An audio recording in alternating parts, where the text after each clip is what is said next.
Hi welcome back to my YouTube channel Poornima's kitchen. ಇವತ್ತಿನ special ನುಗ್ಗೆ ಸೊಪ್ಪಿನಲ್ಲಿ ಚಟ್ನಿ ಪುಡಿ ಮಾಡೋದು ಹೇಗೆ ಹೆಲ್ತಿಯಾಗಿರೋದು ಅಂತ ಹೇಳ್ಕೊಡ್ತೀನಿ. ಅದಕ್ಕೆ ಒಂದು ಬೌಲಷ್ಟು ನುಗ್ಗೆ ಸೊಪ್ಪು ಬಿಡಿಸಿಟ್ಕೊಂಡಿರೋದನ್ನು ತಗೊಳ್ಳೋಣ. ನಂತರ ಒಂದೆರಡು ಸ್ಪೂನಷ್ಟು ಕಡಲೆಬೇಳೆ, ಒಂದು 3 ಸ್ಪೂನಷ್ಟು ಉದ್ದಿನಬೇಳೆ, ಒಂದು ಅರ್ಧ ಬೌಲಷ್ಟು ಕೊಬ್ಬರಿ ತುರಿ, ಒಂದೆರಡು ಸ್ಪೂನಷ್ಟು ಕೊತ್ತಂಬರಿ ಬೀಜ, ಒಂದೆರಡು ಸ್ಪೂನಷ್ಟು ಹೆಸರುಬೇಳೆ, ಒಂದು ಬೆಳ್ಳುಳ್ಳಿ, ಒಂದು ಅರ್ಧ ಸ್ಪೂನಷ್ಟು ಮೆಣಸು, ಹುಣಸೆಹಣ್ಣು, ಸ್ವಲ್ಪ ಬೆಲ್ಲ, ಒಂದೆರಡು ಗರಿಯಷ್ಟು ಕರಿಬೇವು ಸೊಪ್ಪನ್ನು ತಗೊಳ್ಳೋಣ. ನಂತರ ಒಂದೊಂದಾಗಿ ಫ್ರೈ ಮಾಡ್ಕೊಳ್ಳೋಣ. ಸ್ಟವ್ ಹಚ್ಚಿ ಒಂದು ಪ್ಯಾನ್ ಇಡಿ, ಒಂದು 2 ಸ್ಪೂನಷ್ಟು ಉದ್ದಿನಬೇಳೆನ ಹಾಕಿ ಚೆನ್ನಾಗಿ ಮೀಡಿಯಮ್ ಫ್ಲೇಮಲ್ಲೇ ಫ್ರೈ ಮಾಡಿ. ಉದ್ದಿನಬೇಳೆ ಕಡಲೆಬೇಳೆ ಸ್ವಲ್ಪ ಗಟ್ಟಿಯಾದ್ರಿಂದ ಸ್ವಲ್ಪ ಸಪ್ರೇಟಾಗಿ ಫ್ರೈ ಮಾಡ್ಕೊಳ್ಳಿ, ಒಟ್ಟಿಗೆ ಹಾಕಿದ್ರೆ ಬೇಯಲ್ಲ ನೋಡಿ. ಅದಕ್ಕೆ ಫ್ರೈ ಮಾಡಿದ್ರೆ ಸಾಕು.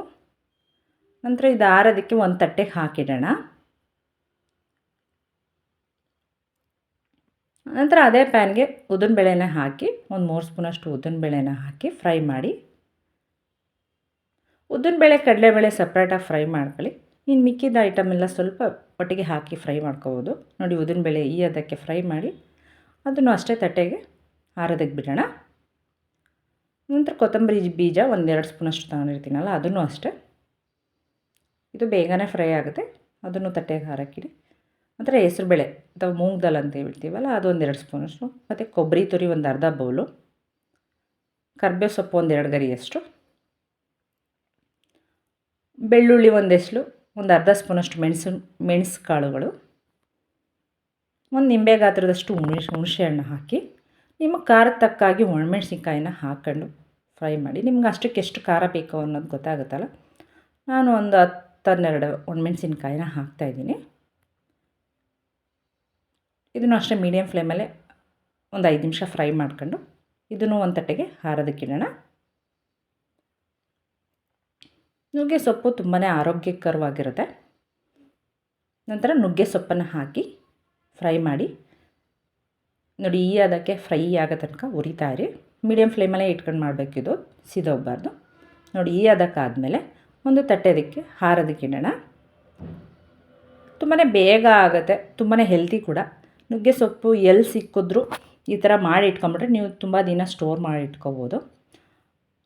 ನುಗ್ಗೆ ಸೊಪ್ಪಲ್ಲಿರೋ ವಿಟಮಿನ್ ಆಗಲಿ ಮಿನರಲ್ಸ್ ಆಗಲಿ ತುಂಬಾ ಇರುತ್ತೆ, ಆರೋಗ್ಯಕರವಾಗಿರುತ್ತೆ. ಮತ್ತು ಅದಕ್ಕೆ ಸ್ವಲ್ಪ ಬೆಲ್ಲನ ಹಾಕಿ ಒಂದು ಮಿಕ್ಸಿ ಜಾರಿಗೆ ಆರಿದ್ಮೇಲೆ ಪುಡಿ ಮಾಡೋದಕ್ಕೆ ಹಾಕೋಣ. ಅದಕ್ಕೆ ಸ್ವಲ್ಪ ರುಚಿಗೆ ತಕ್ಕಷ್ಟು ಉಪ್ಪನ್ನು ಹಾಕಲಿ. ನಿಮಗೆ ಇದಕ್ಕೆ ಎಷ್ಟು ಬೇಕೋ ಅಷ್ಟು ಉಪ್ಪನ್ನು ಹಾಕಿ ಮಿಕ್ಸಿಲಿ ನುಣ್ಣಗೆ ಗ್ರೈಂಡ್ ಮಾಡ್ಕೊಂಬಿಡೋಣ ನೋಡಿ. ಅದಕ್ಕೆ ರುಬ್ಕೊಂಡ್ರೆ ಸಾಕು ನೋಡಿ. ನುಗ್ಗೆ ಸೊಪ್ಪಿನ ಚಟ್ನಿ ಪುಡಿ ರೆಡಿ ಆಯಿತು. ನಂತರ ಇದಕ್ಕೆ ಒಗ್ಗರಣೆ ಸ್ವಲ್ಪ ಕೊಡೋಣ, ಚೆನ್ನಾಗಿರುತ್ತೆ, ಇನ್ನೂ ಟೇಸ್ಟ್ ತುಂಬ ಅದ್ಭುತವಾಗಿರುತ್ತೆ. ಒಂದು ಪ್ಯಾನ್ ಇಡಿ, ಸ್ವಲ್ಪ ಎಣ್ಣೆ ಹಾಕಿ ಒಂದು 2-3 ಸ್ಪೂನಷ್ಟು ಎಣ್ಣೆನ ಹಾಕಿ, 1 ಸ್ಪೂನಷ್ಟು ಸಾಸಿವೆನ ಹಾಕಿ, 1 ಸ್ಪೂನಷ್ಟು ಹಿಂಗನ್ನು ಹಾಕಿ, ಸಾಸಿವೆ ಸಿಡಿಯೋ ತನಕ ಚಟಪಟ ಸಿಡಿಯೋ ತನಕ ಆನಲ್ಲಿಡಿ. ನಂತರ ಸ್ಟವನ್ನು ಆಫ್ ಮಾಡಿ ನುಗ್ಗೆ ಸೊಪ್ಪಿನ ಚಟ್ನಿ ಪುಡಿಗೆ ಒಗ್ಗರಣೆನ ಹಾಕಿ. ರುಚಿಯಾದ ಹೆಲ್ದಿಯಾದ ನುಗ್ಗೆ ಸೊಪ್ಪಿನ ಚಟ್ನಿ ಪುಡಿ ರೆಡಿ ಆಯಿತು. ಇದನ್ನು ನೀವು ದೋಸೆ ಚಟ್ನಿ, ದೋಸೆಗಾಗಲಿ ಚಪಾತಿಗಾಗಲಿ ರೊಟ್ಟಿಗಾಗಲಿ ಆಮೇಲೆ ಹೊರಗಡೆ ಟ್ರಿಪ್ ಹೋದಾಗ ಎಲ್ಲದಕ್ಕೂ ಇದನ್ನು ಯೂಸ್ ಮಾಡ್ಕೋಬೋದು. ತುಂಬ ದಿನ ಸ್ಟೋರ್ ಮಾಡ್ಕೋಬೋದು, ಏನಾಗಲ್ಲ.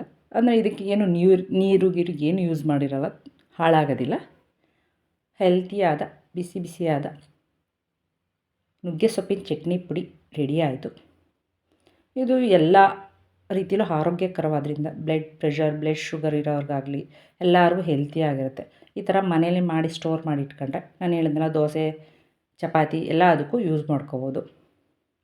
ಹೆಲ್ತಿಯಾದ ನುಗ್ಗೆ ಸೊಪ್ಪಿನ ಚಟ್ನಿ ಪುಡಿ ರೆಡಿ ಆಯಿತು.